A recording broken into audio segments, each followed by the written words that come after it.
आज के इस वीडियो में हम हमारी क्लास 10th के चैप्टर नंबर 3 को का जो नेम है, बेसिक कंसेप्ट जिसका कि नाम है बहुपद, उसको क्लियर करने की कोशिश करेंगे। तो अगर आपको बहुपद से रिलेटेड कोई भी कंफ्यूजन हो तो उसके लिए जरूरी है ये वीडियो आप शुरू से लेकर एंड तक जरूर देखें। तो चलिए स्टार्ट करते हैं बहुपद को। तो जैसा कि इसके नेम से क्लियर है, बहुपद का मतलब बहु प्लस पद, मतलब ऐसी टर्म जिसमें बहुत सारे पद हो तो उसे बहुपद कहेंगे। तो सबसे पहले हम ये समझने की कोशिश करेंगे कि बहुपद कहते किसे हैं। तो बहुपद हम बोलते हैं, जो बहुपद होता है वो बेसिकली एक कॉम्बिनेशन होता है तीन चीजों का। वो तीन चीजें कौन कौन सी है?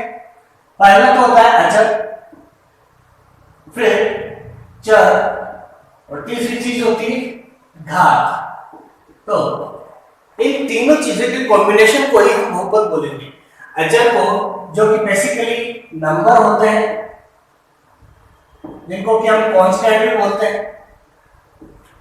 चर, जो कि एक्स वाई जेड या ऐसी वेरिएबल्स को हम चर बोलते हैं।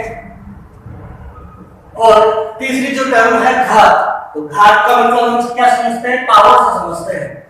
तो ये जब तक किसी भी ये तीन चीजें जब भी आपको नहीं मिलेगी तो आप उसे बहुपद नहीं बोल सकते हैं। ये तीनों चीजों में से एक भी चीज अगर गायब है तो आप उस टर्म को बहुपद नहीं बोल सकते हैं।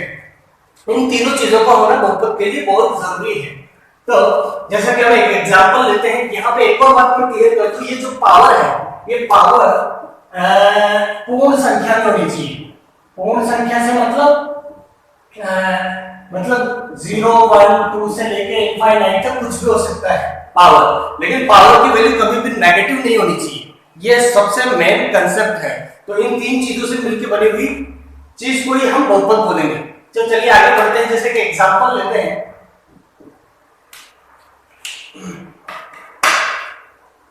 हाँ एग्जांपल लेते हैं जैसे बहुपद का 3x स्क्वायर। तो 3x स्क्वायर में हम देख पा रहे हैं क्या इसमें अचर है? अचर, हाँ नंबर है। इसके बाद में हम चलते हैं, क्या इसमें चर है? मतलब वेरिएबल्स है क्या? यस, एक्स वाई जेड हमें दिखाई दे रहा है।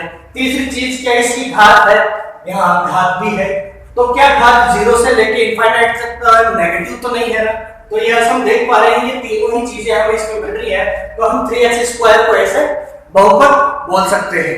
तो चलिए इसी तरह से कुछ और एग्जांपल ले लेते हैं, जैसे √3x square plus 2x plus 1। तो क्या ये तीनों चीजें हमें दिखाई दे रही है? क्या इनमें पहला हमें अचर पद मिल रहा है? यस, मिल रहे हैं अचर पद।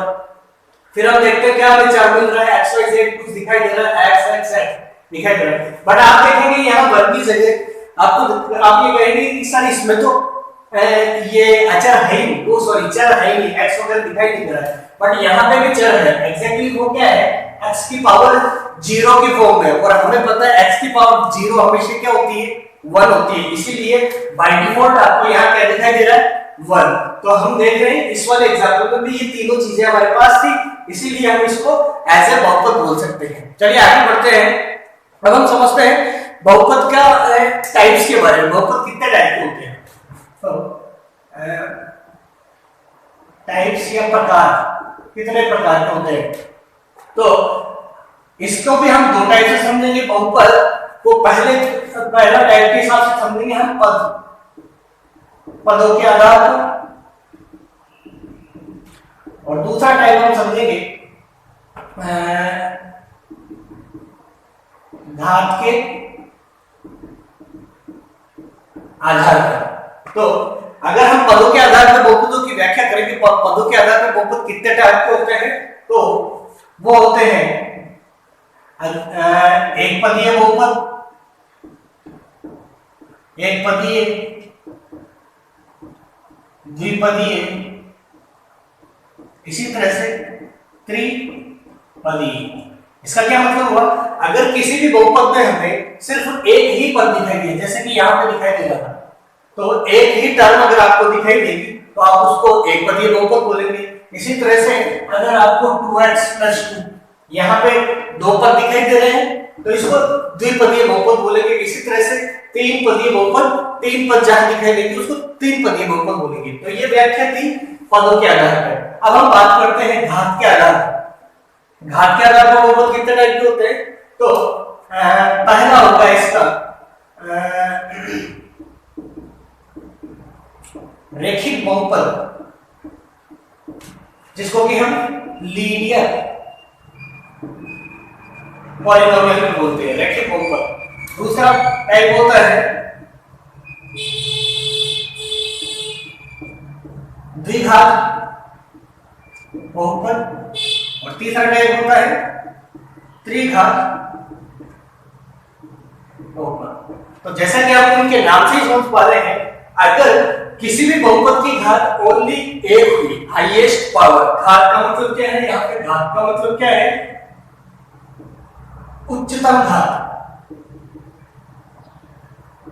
तो जब भी किसी भी बहुपद की हमें घात पूछी जाए तो हम उस पूरे बहुपद में उस चर पद की उच्चतम घात को नोटिस करते हैं। तो जो भी उच्चतम घात होगी हम उसी को ही उसकी बहुपद की घात बोल देते हैं। तो जैसे रेखीय बहुपद हम किसे बोलेंगे? जैसे एग्जांपल ले लें हम 3x। अब यहाँ पे जो हमें दिखाई दे रहा है अचर, ये चरपद की उच्चतम घात क्या दिखाई दे रही है आपको? यहाँ कुछ भी नहीं लिखा हुआ, मतलब यहाँ 1 ही है। तो यहाँ हाईएस्ट पावर अगर आपको 1 मिले तो आप उसको क्या बोलेंगे? रेखीय बहुपद बोलेंगे। चलो इसको देखिए 3x+3, यहाँ पे भी आप देख पा रहे हैं उच्चतम घात केवल 1 ही दिखाई दे रही है, तो ये भी एक घातीय बहुपद कहलाएगा। लेकिन अगर इसी को मैं पदों के आधार पर बहुपद की बात करूं तो पदों के आधार पर ये एक पद और दो पद, तो ये द्विपदीय बहुपद रहेगा। लेकिन घातों के आधार पर इसकी हाईएस्ट पावर को हम देखने की कोशिश करेंगे, तो हाईएस्ट पावर ओनली 1 है, इसीलिए इसको हम क्या बोलेंगे? एक पदीय रेखीय बहुपद बोलेंगे। चलिए नेक्स्ट पढ़ते हैं द्विघात बहुपद। द्विघात बहुपद किसे बोलेंगे? जिसमें चर पद की उच्चतम घात क्या हो? 2 हो। द्विघात, तभी तो द्विघात नाम हुआ इसका। तो उच्चतम घात अगर आपको 2 दिखाई दे, 2x² + 3x + 1, तो आप इस पूरी के पूरे बहुपद में देख पा रहे हैं चर पद की उच्चतम घात यहाँ पे 2 है, चर पद की उच्चतम घात यहाँ 1 है, यहाँ चर पद की उच्चतम घात 0 है। तो इसमें उच्चतम घात बहुपद की कौन सी है? 2, इसीलिए इसको हम क्या बोलेंगे? द्विघातीय बहुपद बोलेंगे। इसी तरह से और एग्जांपल देख लें 2x², उच्चतम घात क्या है? 2, तो ये पूरा यह भी है द्विघात बहुपद ही कहलाएगा। क्लियर है? चलिए आगे बढ़ते हैं त्रिघातीय बहुपद, मतलब इसकी उच्चतम घात हमें चर पद की क्या मिलेगी? 3। तो अगर किसी भी बहुपद की उच्चतम घात आपको 3 मिले, उच्चतम घात चर की उच्चतम घात 3 मिल रही है, तो इसको हम त्रिघातीय बहुपद बोलेंगे। इसी तरह से 3x³ + 3x² + 3, इस पूरे के पूरे बहुपद में भी आप देख पा रहे हैं चर पद की उच्चतम घात यहाँ 3 है, यहाँ 2 है, यहाँ 0 है। तो इस पूरे बहुपद की सबसे उच्चतम घात कौन सी थी? 3। तो इसीलिए इसको हम क्या बोलेंगे? त्रिघातीय बहुपद। तो चलिए बहुपद के टाइप क्लियर हो गए होंगे। अब हम आगे बढ़ते हैं द्विघातीय बहुपद के कॉन्सेप्ट में चलते हैं। हाँ, ये हमारा फर्स्ट पॉइंट था, ये सेकंड, अब थर्ड। हम हमारे 10th क्लास में ओनली द्विघातीय बहुपद के बारे में क्वेश्चंस हैं और चैप्टर क्यूली के बारे में, तो हम द्विघातीय बहुपद के ऊपर ज्यादा कंसंट्रेट करेंगे। तो स्टार्ट करते हैं द्विघातीय बहुपद। द्विघातीय बहुपद जैसा कि इसके बारे में पता है कि जिसमें उच्चतम घात चर पद की क्या हो? 2। तो सबसे पहले हम इसके मानक रूप पे बात करते हैं। द्विघातीय बहुपद का मानक रूप क्या होता है? वो मानक रूप होता है ax² + bx + c। यह इसका मानक रूप है। मतलब हर जगह जब कभी भी आपको द्विघातीय बहुपद दिखाई देगा तो वो इसी रूप में दिखाई देगा, ax² bx + c। यहाँ पे भी चर पद की उच्चतम घात क्या है? 2 ही है। तो यहाँ सबसे पहले हम ये समझ लेते हैं, यहाँ a b c क्या है? यहाँ a b c वास्तविक संख्याएं हैं। मतलब यहाँ ABC की जगह जरूर आपको कोई ना कोई नंबर दिखाई देगा। जैसे कि एक एग्जांपल देके दिखाता हूं आपको, जैसे 3x² + 4x + 5। तो यहाँ आपको दिखाई दे रहा है वैल्यू ऑफ a क्या है? ये हमारी a की वैल्यू है, ये हमारी b की वैल्यू है और ये हमारी c की वैल्यू है। तो ये कोई भी वास्तविक संख्या हो सकती है, माइनस में भी हो सकती है। तो ये हमारे द्विघात समीकरण का मानक रूप। बट यहाँ कंडीशन एक और चीज है, यहाँ a की वैल्यू कभी भी जीरो नहीं होनी चाहिए। देखिए a की वैल्यू कभी भी जीरो नहीं होनी चाहिए। अगर मान लीजिए यहाँ a की वैल्यू जीरो हो जाती, यहाँ a की वैल्यू जीरो हो जाती, तो फिर इस हिसाब से ये बहुपद क्या बनता, जीरो को x² से मल्टीप्लाई करने पे क्या मिलता हमें, 0 + 4x + 5। तो क्या ये अब हमारी द्विघात बहुपद रहा? यहाँ पे तो अब इसको दोबारा से देखने पे हमें दिखाई दे रहा है चरपद की उच्चतम घात अब यहाँ क्या रहेगी, एक ही रहेगी। तो अब ये द्विघात बहुपद ही नहीं रहा, अब ये रेखीय बहुपद बन गया। तो इसीलिए इसमें x² का जो गुणांक है वो कभी भी जीरो नहीं होना चाहिए, नहीं तो वो द्विघात बहुपद ही नहीं रहेगा। तो द्विघात बहुपद आपको क्लियर है, द्विघात बहुपद का ये मानक रूप है, ये आपको हमेशा ध्यान में रखना है। चलिए आगे बढ़ते हैं। अब हम जैसे ये द्विघात बहुपद है, किसी भी बहुपद का अगर आपको मान निकालना हो तो आप किस तरह से निकालेंगे? जैसे 4 पॉइंट समझ पा रहे, बहुपद का मान किस तरह से निकालेंगे? तो बहुपद का मान निकालने के लिए आपको क्या करना होगा? जैसे मान लीजिए px, एक और चीज, किसी भी बहुपद को हम px से डिनोट करते हैं। जैसे ये हमारी इक्वेशन थी 3x² + 4x + 5। तो यहाँ p का मतलब क्या है, पॉलिनोमियल, पॉलिनोमियल का मतलब बहुपद, और यहाँ x क्यों लिखा हुआ है, क्योंकि इस बहुपद के अंदर आने वाले सभी चरपद क्या होंगे, x ही होंगे। अगर यहाँ पे yx² 4y + 5 होता तो यहाँ पे हमें क्या लिखना पड़ता, y लिखना पड़ता। तो हम px या py से कभी भी बहुपद को ही डिनोट करते हैं। तो हमें बहुपद का मान ज्ञात करना है। तो किसी भी बहुपद का मान हमें किसी भी वास्तविक संख्या के लिए अगर निकालना, मान लीजिए हमें इसी बहुपद का मान फाइंड करना है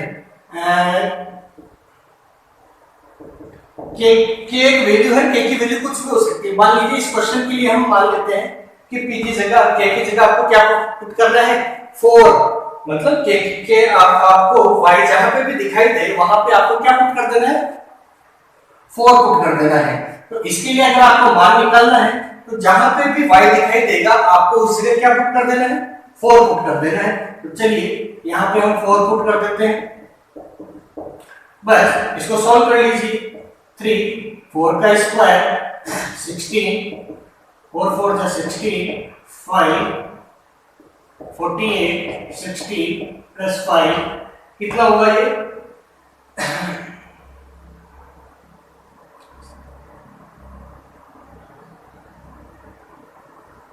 69। तो इस तरह से किसी भी बहुपद का मान निकालना हो तो हमें उस वास्तविक संख्या को हमें क्या करना है, जहां चाहा भी वो चर पद दिखाई दे रहा है बस उसकी जगह जो भी क्वेश्चन में हमें जिसके लिए भी बहुपद का मान निकालने के लिए कह रहा है, अगर 4 के लिए निकालने के लिए बोल रहा है तो 4 पुट कर देंगे, 2 के लिए निकालने के लिए बोल रहा है तो सभी जगह चर पदों की जगह 2 पुट कर देंगे, -2 पुट करने के लिए कह रहा है तो -2 पुट कर देंगे।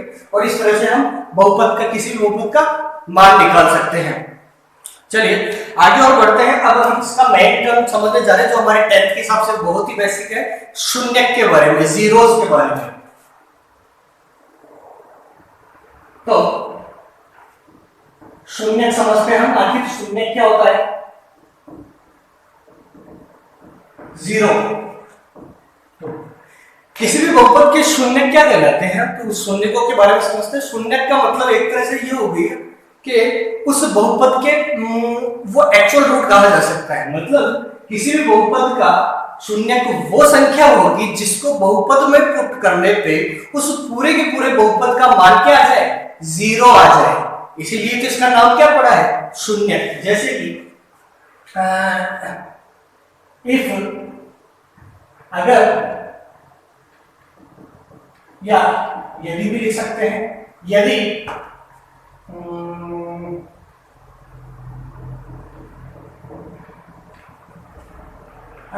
किसी भी वैल्यू, किसी भी के मान के लिए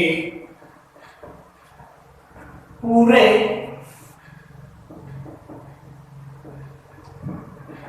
बहुपद का मान 0 प्राप्त हो जाए तो वह शून्यक कहा जाएगा। समझ में आ रहा है? चलो एक एग्जांपल से समझते हैं। मान लीजिए हमें एक बहुपद दे रखा है px = 3x + 1।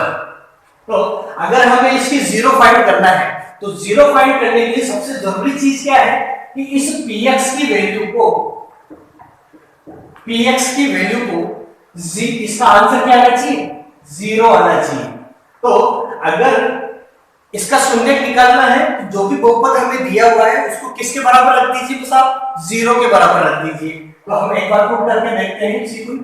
हमने क्या कर रहे हैं, px का जो मान था 3x + 1 को 0 के इक्वल पुट कर दिया, 0 के बराबर में पुट कर दिया। तो अब इसका हम शून्य निकालना चाहते हैं।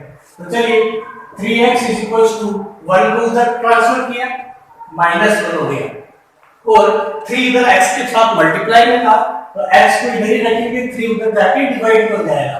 तो माइनस का 1/3 इसका क्या हो गया? शून्य हो गया। अब चाहे से आप इसको इस -1/3 को वापस बहुपद में पुट करके देखिए, पुट करके देखते हैं। px जो हमारा था 3x + 1 था, तो हमारा जो शून्य आया है उसको एक बार हम वापस वेरीफाई करने के लिए पुट करते हैं x की जगह। x की जगह क्या पुट करना है? -1/3 + 1। तो देखिए इस 3 से ये 3 कट गया, बचा क्या? -1 + 1, और -1 और +1 को ऐड करके वापस आपको क्या मिल गया? 0 मिल गया। तो कुल मिला के आपको ये समझ आ गया होगा किसी भी बहुपद का शून्य क्या होता है। किसी भी बहुपद का शून्य वो संख्या होती है जिसको बहुपद में चर पद की जगह रखने पर उस पूरे बहुपद की वैल्यू क्या प्राप्त हो जाए? में 0 प्राप्त हो जाए, तो उसे ही हम बहुपद का शून्यक बोलेंगे। और शून्यक से मतलब क्या होता है? उसके कितने आंसर निकाले जा सकते हैं। जैसे बात करते हैं अगेन, अगर हम रेखीय बहुपद की बात करें, रेखीय बहुपद की बात करें तो रेखीय बहुपद में हमें पता है इसकी उच्चतम घात क्या होती है। जैसे ये रेखीय बहुपद था तो इसकी उच्चतम घात 1 थी, उच्चतम घात 1 थी, इसलिए तो इसका नाम रेखीय बहुपद पड़ा। तो किसी भी बहुपद के कितने शून्यक निकाले जा सकते हैं इसका पता उसकी घात से हमें पता पड़ सकता है। तो अगर किसी भी बहुपद की उच्चतम घात अगर 1 है, मतलब रेखीय बहुपद है, तो उसके कितने शून्यक निकाले जा सकते हैं? ओनली 1। इसी तरह से द्विघात समीकरण की, द्विघात बहुपद की बात करें तो उस द्विघात बहुपद में, द्विघात बहुपद में 3x² + 1 मान लीजिए, तो इस यहां आप क्या देख रहे हैं? उच्चतम घात क्या है? 2। तो यहां उच्चतम घात 2 है, तो मतलब द्विघात बहुपद के कितने शून्यक निकाल सकते हैं? 2। इसी तरह से अगर त्रिघात बहुपद होता तो त्रिघात बहुपद में उच्चतम घात क्या होती है? 3, मतलब कि इसके कितने शून्य निकाले जा सकते हैं? 3। तो इसके इसी तरह से इसके शून्य कितने आएंगे? तो 3। तो यह चीज क्लियर होनी चाहिए आपके माइंड में कि किसी भी बहुपद की जो हाईएस्ट डिग्री होती है, जो हाईएस्ट पावर होती है, जो हाईएस्ट घात होती है, उतने ही उसके शून्य निकाले जा सकते हैं। तो हमारे इस चैप्टर में तो हम द्विघात बहुपद की बात करेंगे। तो द्विघात बहुपद की बात करेंगे तो इसके डेफिनेटली शून्यक भी कितने निकलने चाहिए? 2 ही निकलेंगे। तो चलिए बात करते हैं द्विघात बहुपद के शून्यकों के बारे में।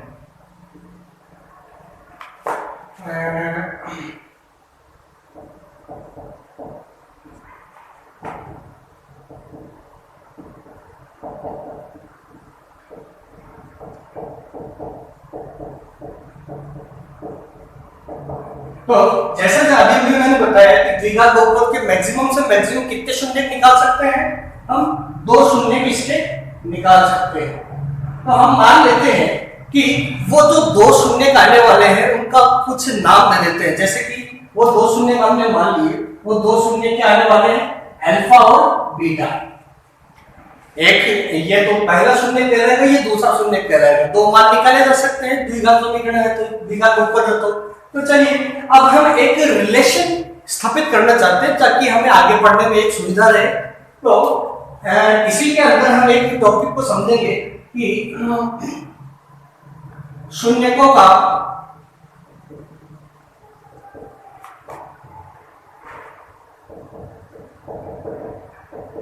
गुणांकों के साथ संबंध। तो हम क्या करने वाले हैं, जैसे हमारा एक द्विघात समीकरण का द्विघात बहुपद का जो मानक रूप था उसको लिख के देखते हैं। द्विघात बहुपद का मानक रूप जो था ax² plus bx plus c। अगर इसके जो शून्यक है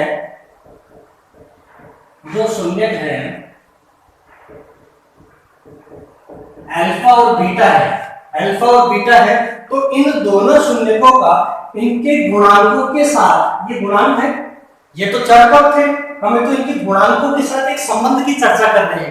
तो उनके संबंधों की चर्चा के लिए हम जो पहला संबंध है उसको नोटिस करते हैं कि अगर हम शून्यकों का योग करें,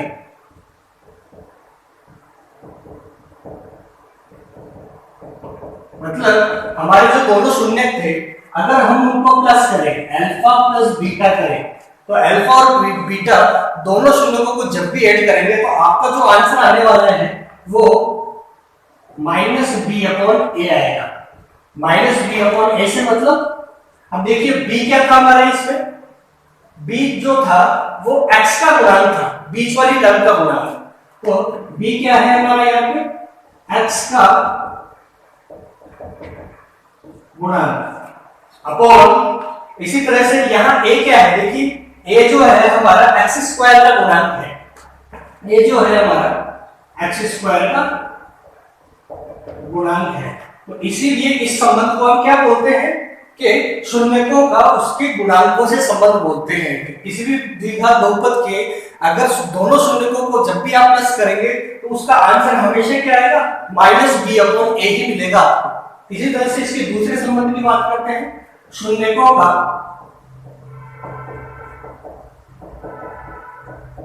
गुणनफल। यहां तो हमने प्लस किया था, अब नीचे अगर हम मल्टीप्लाई करें इन्हीं दोनों शून्यकों को, अगर हम अल्फा इंटू बीटा कर दें तो हमारा आंसर क्या आएगा, जो आंसर आएगा वो हमारा c/a आएगा। मतलब दोबारा से देखते हैं, c हमारा क्या था, c हमारा केवल अचर पद था जो सबसे लास्ट में दिखाई देता है द्विघात में। तो c हमारा क्या है, अचर पद है, और a वापस से हमारा क्या है, x² का गुणांक, x² का गुणांक। तो ये द्विघात बहुपद का, उस द्विघात बहुपद के शून्यकों का उसके गुणांकों से ये संबंध था। तो ये आप लर्न कर लेंगे तो इजी रहेगा। और इसी तरह से अगर मैं आपको त्रिघात बहुपद के भी शून्य, अब त्रिघात बहुपद के शून्यकों की अगर मैं बात करूं तो जैसा कि मैंने अभी थोड़ी देर पहले कहा था कि किसी भी बहुपद की जितनी उच्चतम घात होगी उसके उतने ही शून्य निकाले जा सकते हैं। द्विघात बहुपद था तो 2 शून्य निकाले गए, इसीलिए त्रिघात बहुपद की तो बात करेंगे, उसके शून्यकों की अगर बात करेंगे तो डेफिनेटली उसके कितने शून्य निकलेंगे, 3। तो एक बार उसको भी निकाल के दिखा देता हूं, इसको मैं रब कर देता हूं एक बार के लिए।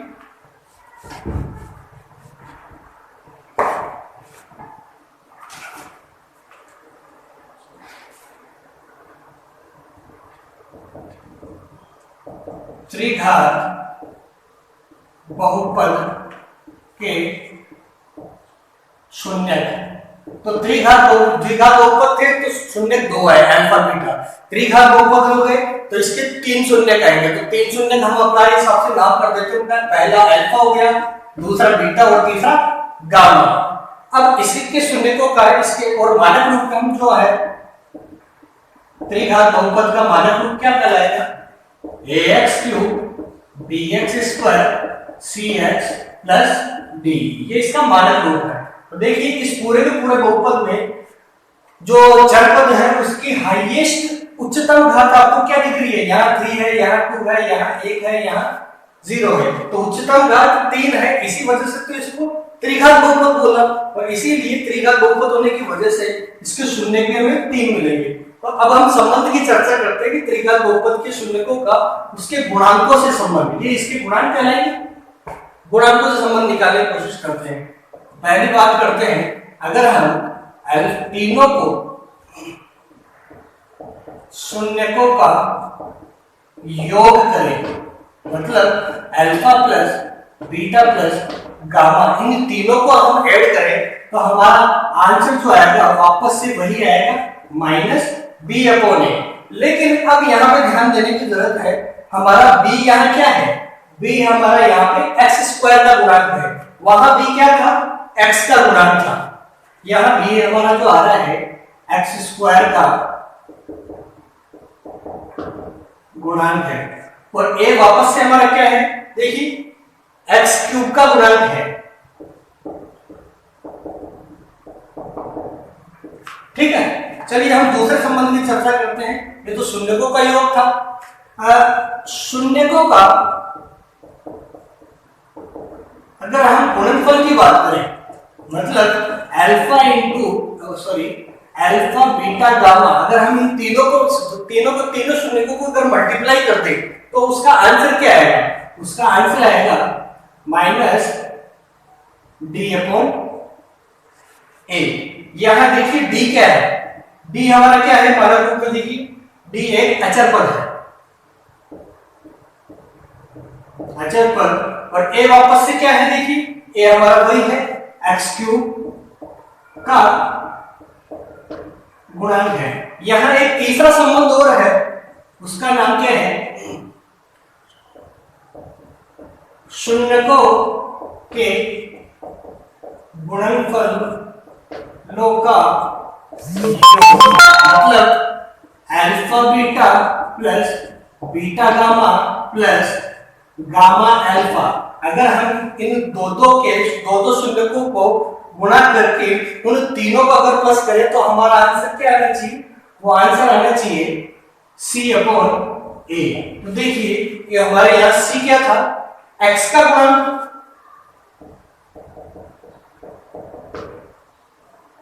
और a क्या था, x³ का गुणांक। तो इस तरह से ये बेसिक इंफॉर्मेशन थी किसी भी बहुपद को समझने के लिए। तो बहुपद को समझने के लिए मैंने जो बेसिक कंसेप्ट जो बताए हैं, अगर इन कंसेप्ट को आप एक बार दोबारा से रिवाइड करके जरूर देखिएगा। हो सकता है कोई सा कंसेप्ट छूट गया हो, तो दोबारा से रिवाइड करके इस पूरे के पूरे वीडियो को दोबारा से देखना। आई एम श्योर कि अगर ये पूरे के पूरे कंसेप्ट आपको क्लियर होंगे तो बहुपद के चैप्टर में आपको कोई प्रॉब्लम नहीं आने वाली है। फिर भी आपको कुछ कंसेप्ट अगर इसमें और ज्यादा अच्छे से समझना हो तो प्लीज मुझे कमेंट बॉक्स में जरूर बताइएगा, मैं उसे और दोबारा से वीडियो बना करके क्लियर करने की कोशिश करूंगा। ओके।